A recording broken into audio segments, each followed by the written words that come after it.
So ang kasarian ng pangalan po, Guro, is tumutukoy ito sa isang pangalan na tumutukoy sa isang kasarian ng tao po. Mahusay. Ngayon, kaya may papanoorin naman tayo, class. Makinig kayo at ako ay magtatanong sa ating papanoorin ngayon. Magandang araw! Welcome back to Teach and Read. Ang paksa natin ngayong araw ay tungkol sa kasarian ng pangalan o gender of nouns. Mayroong 4 kasarian ang pangalan.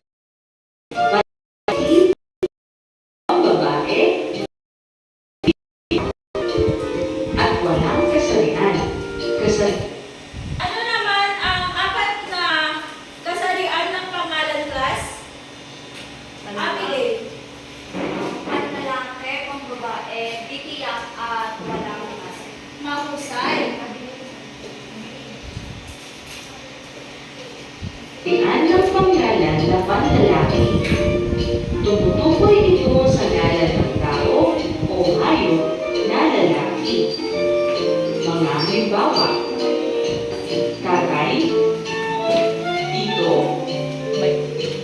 lolo, kuya, at hari. Panlalaki.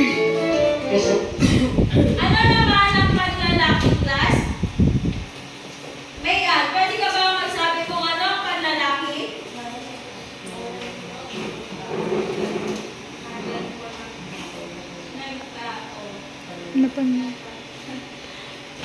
Pwede mo? Pwede. Gender. Ay tutuloy sa mga tao o hayop na lalaki. Mahusay. Pwede ka ba magbigay ng isang halimbawa ng panlalaki, Trisha? Trisha.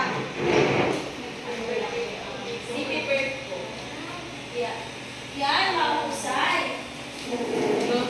Kasarian ng pangalan na pambabae. Tumutukoy ito sa ngalan ng tao o hayop na babae. Mga halimbawa: nanay, tita, lola, ate, at reyna. Pambabae. Kasarian Para sa iyo, Laika, ano naman ang pambabae? Ito po ay tumutukoy sa ngalan ng tao o hayop po na ang tuturing ay babae. Ngayon, Hana, pwede ka ba magbigay ng isang pangungusap na may pangalan na panlalaki?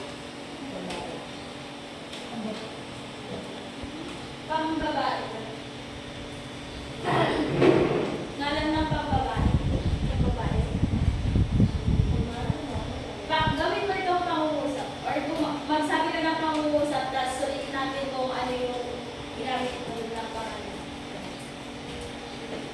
Si Edwin ay naluwa ng mga Tama. Ano naman ang ginamit mo na pangalan dito ng pambabae or ngalan ng babae na ginamit mo sa pangungusap? Pangusay. Ngayon na dapat naman tayo sa ng pangalan na titiyak. Tumutukoy ito sa titiyak na ngalan ng tao o hayop. Maaaring ito ay lalaki o babae. Mga halimbawa: pinsan, kaibigan, kapitbahay, at magulang. So, sa titiyak naman ay tumutukoy sa ngalan ng tao o hayop. Ito ay hindi mo masasabing babae siya or lalaki kung maghahalo sila. Gaya na halimbawa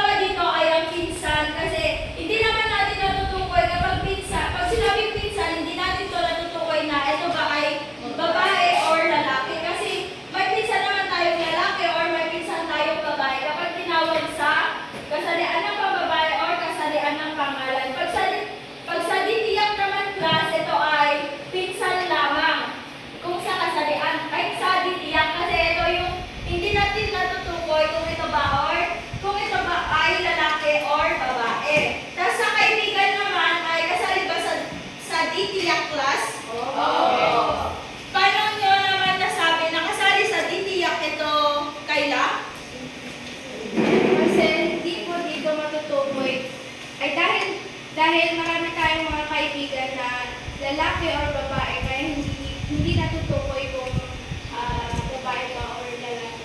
Mahusay.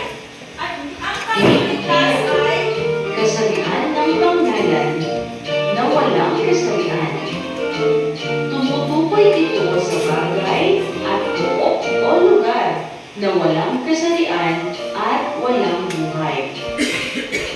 Mga halimbawa, pagkain, bahay, pasyalan, at bola.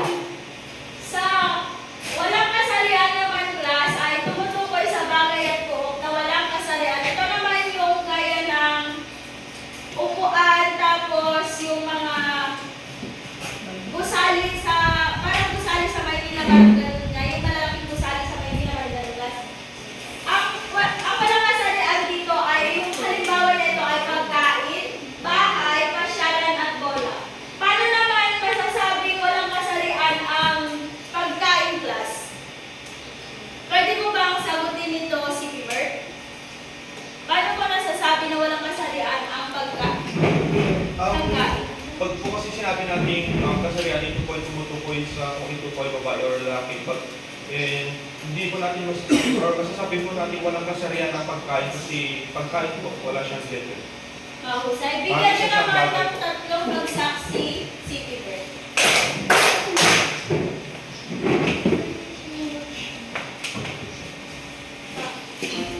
Walang kasarian. Tandaan, mayroong 4 na kasarian ang panggalan. Ano nga ba ang 4 na kasarian ng pangalan class? Yes, Krisha? Ito ay ang pambabae, panlalaki, dityak, at walang kasarian. Mahusay. Ngayon, pwede ka ba magbigay ng isang halimbawa ng ditiyak, Rose Ann? Minsan. Mahusay. Pwede ka bang magbigay ulit ng isang halimbawa kaila ng pambabae? Nanay ko uno. Bulan, pwede ka bang magbigay ng isang halimbawa na panlalaki? Pedro ko uno. Jindal, pwede ka ba magbigay ng isang halimbawa na ditiyak? Guro ko uno. Jerilyn, pwede ka ba magbigay ng halimbawa na walang kasarian? Mahusay. Siya po kayo talaga ay nakikinig class, magkakaroon tayo ng pagsusunod. Magandang araw! Welcome!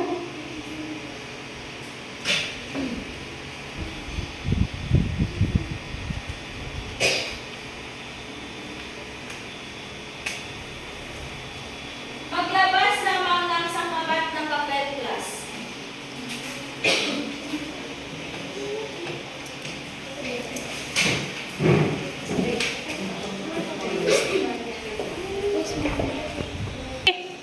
Pwede na kayo magsagot class.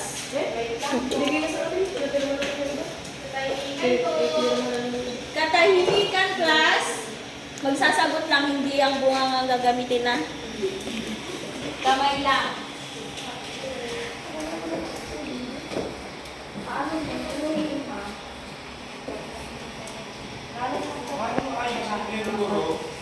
Isusulat lang yung mga ginamit na pangalan class.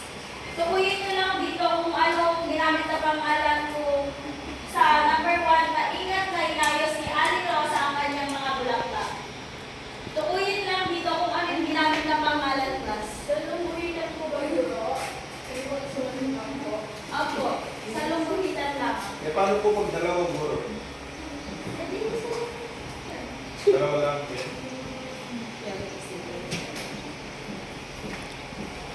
Pero pwede isulat na lang yung sagot ko. Pwede isulat na lang yung sagot. Oo, pwede isulat na lang.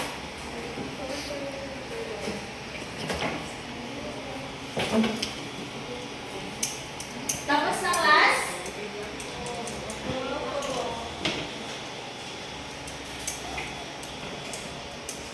Okay na po. Ang kapatid ko ay nahugas ang ulo. Hindi ko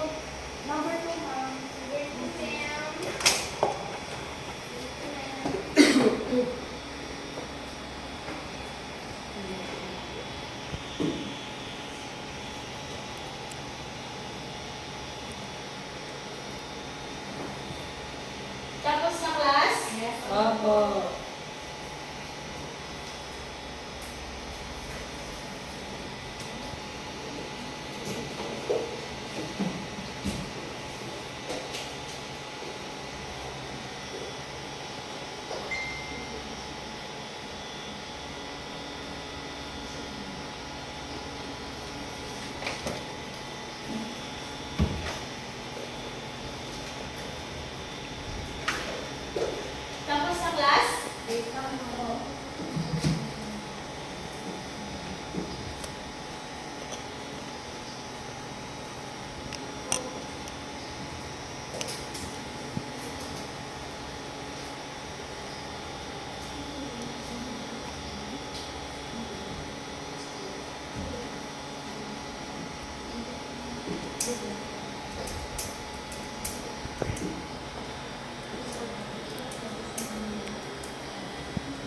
Okay na class?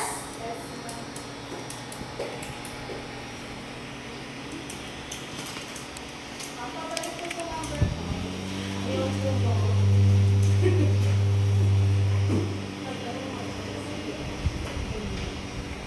May number mo nga.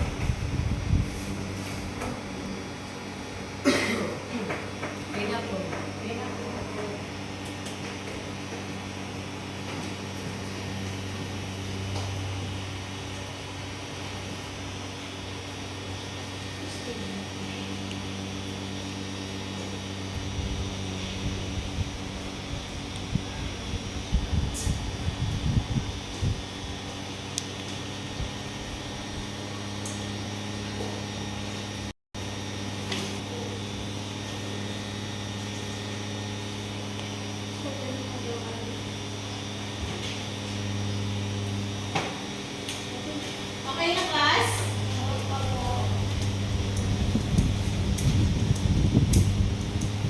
Yes,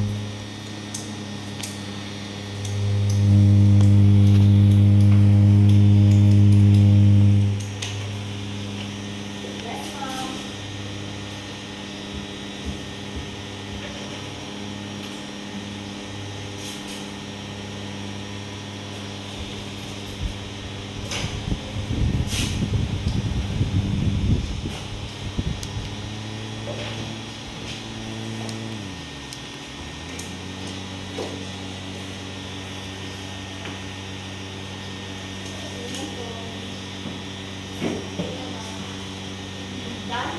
Okay na class? Yes, ma'am.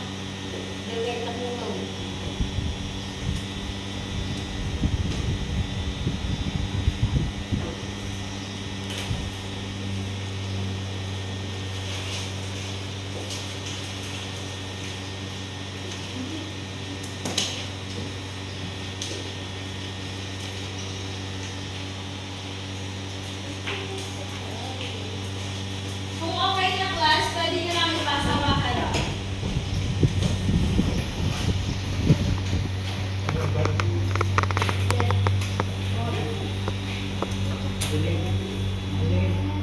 Angeline! Saan kalimutan?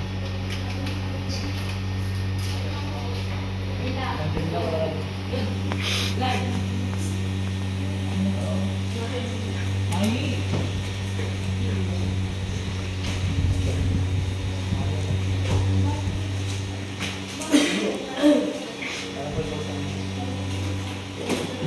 At para naman sa inyong takdang aralin, pwede nyo na kuhanan ng libro.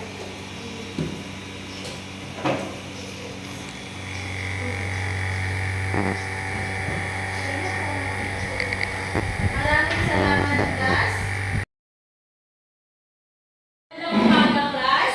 Magandang umaga, guro. Bago tayo magsimula sa ating bagong talakayan, pwede bang damhin muna natin ang presensya ng ating Panginoon na pangungunahan ni Abigail? Tayo po lahat ay po.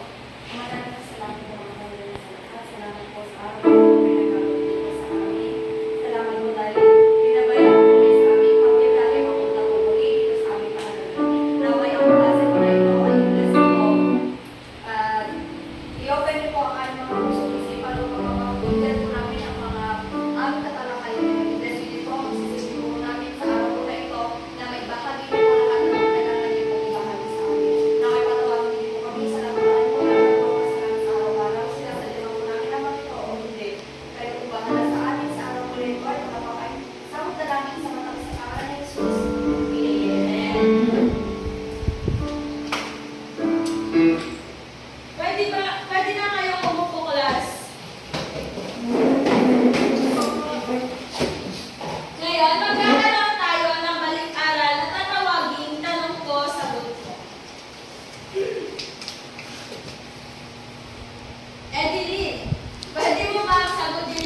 yung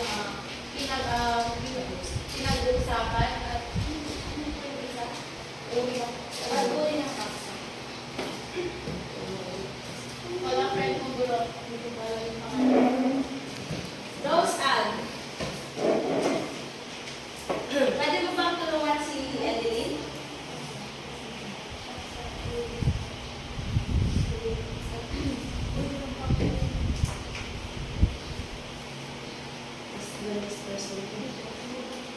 Pwede ka bang tumayo at sagutin ang yes, Crystal?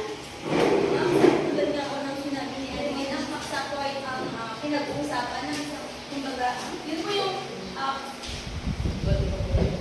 pinag-uusapan ng isang diba, at yung uri ng paksa po naman ay classification or kategorya ng paksa ayon sa alphabet. Pwede niyo bang bigyan ng 3 bagsak si Crystal?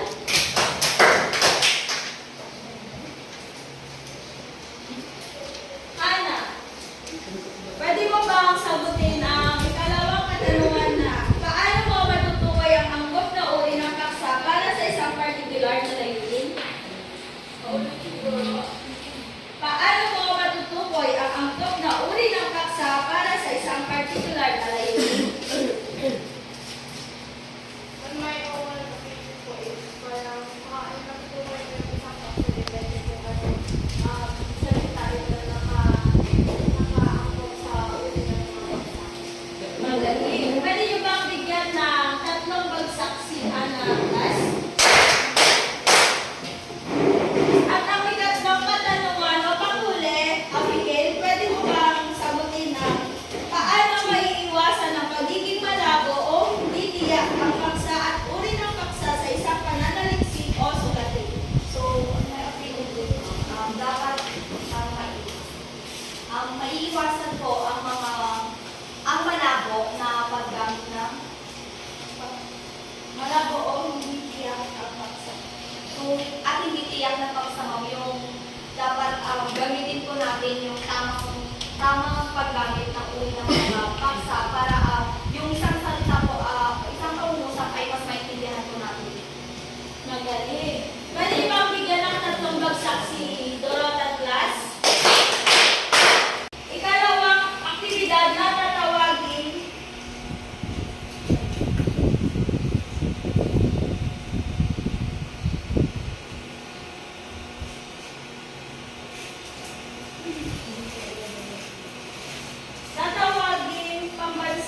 pambansang paligsahan ng sorbetes.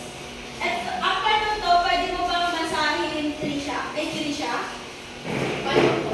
Kuha ng isang sorbetes at sagutin ang tanong na nasa likod.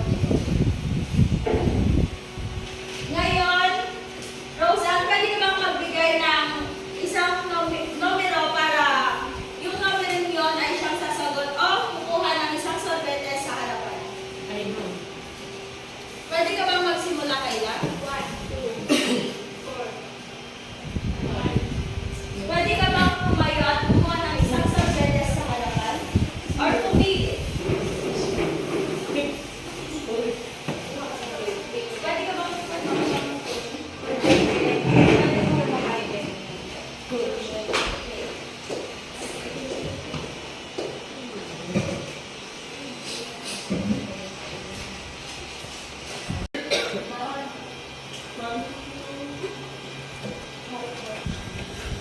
Ano naman ang pambabae? Ito po yung tumutukoy sa ngalan lang ng pambabae. Sige. mahusay? Pwede niyo bang bigyan ng 3 bagsak si Michelle Glass? Ngayon, Michelle, pwede ka bang magbigay ng isang numero para pupulot ulit sa harapan? Pwede ka bang tumayo ng 16?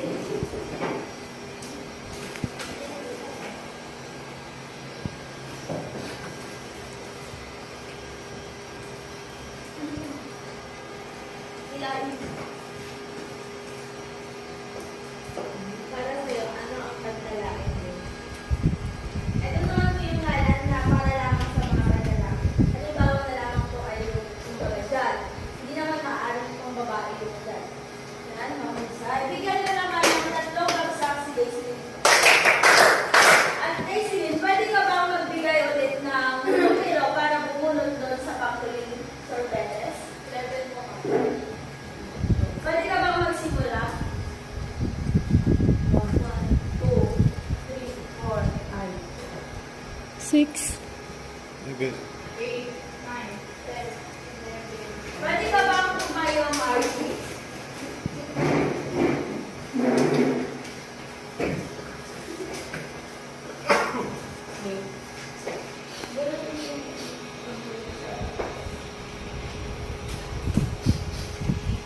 magbigay ng halimbawa ng bitiyak. Kaya halimbawa ng bitiyak ay doktor. Hindi mo alam kung babae ba siya or lalaki. Yan, very good.